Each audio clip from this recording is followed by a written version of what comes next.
नमस्कार दोस्तों, मैं सुरभि मिश्रा आदर्श जीवन में आपका स्वागत करती हूँ।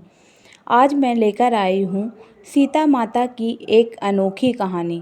जब भगवान श्री राम वनवास काट रहे थे, तब सीता माता ने 12 वर्ष तक नित नेम की कहानी कहने का 12 साल का नियम ले रखा था।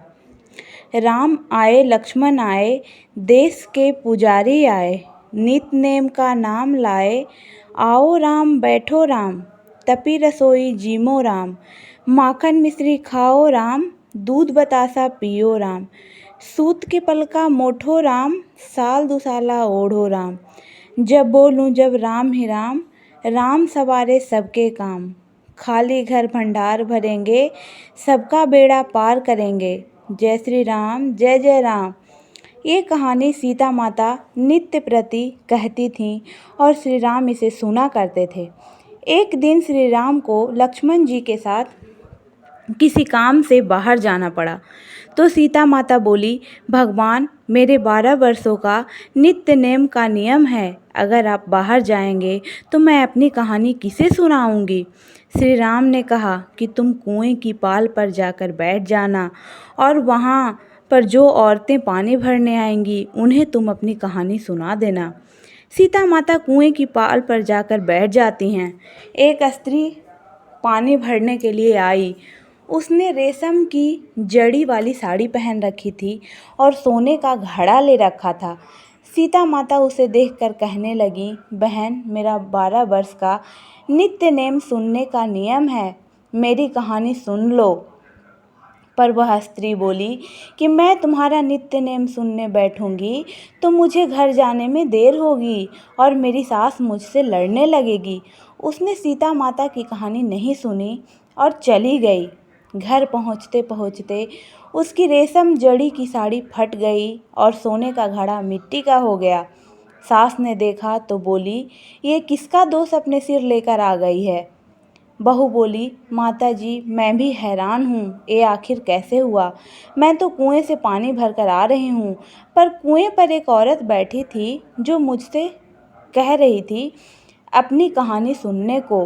कहा, मैंने मना कर दिया, शायद ये उसी का फल है। सास तुरंत वही साड़ी पहन के कुएं के पाल पर गई तो सीता माता वहाँ बैठी मिली और बोली, बहन, मेरी कहानी सुन लो। सास बोली, एक बार छोड़, मैं तो 4 बार तेरी कहानी सुनूंगी। सीता माता बहुत प्रसन्न हुई और कहानी कहने लगी। कहानी सुनकर सास बोली कि बहन, कहानी तो बहुत अच्छी लगी, और पूछा, तुम कौन हो। तब सीता माता बोली कि मैं सीता हूँ। सास ने सीता माता का नाम सुनते ही वे उनके चरणों में गिर पड़ी और फिर अपने घर चली गई। उसकी जो फटी साड़ी थी वो फिर से रेशमी की बन गई और मिट्टी का घड़ा फिर से सोने का हो गया। घर पहुंची तो बहू बोली कि सासू माँ, आपने ये कैसे किया। तब सास बोली कि बहू, तू तो दोष लगा कर आई थी, मैं तेरा दोष उतार कर आ रही हूँ।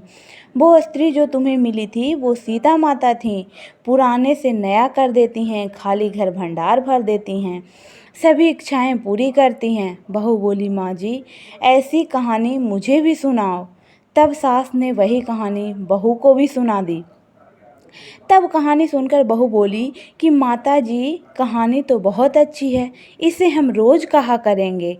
अब सास बहू रोज सवेरे उठकर वही कहानी कहने लगी। एक दिन उनके घर पड़ोस की औरत आई और बोली कि बहन, जरा सी आग तो दे दो। तब सास बोली कि आग तो अभी मैंने जलाई नहीं है। पड़ोसन बोली कि तुम तो रोज सुबह 5 बजे उठ जाती हो, फिर क्या कर रही थी। तब सास बोली कि हम सुबह उठकर सीता माता की नित्य नेम की कहानी कहते और सुनते हैं। तब पड़ोसन बोली कि बहन, मुझे भी ये कहानी सुनाओ, कैसी कहानी है। कहानी सुनकर तब सास ने वही कहानी पड़ोसन को भी सुनाई।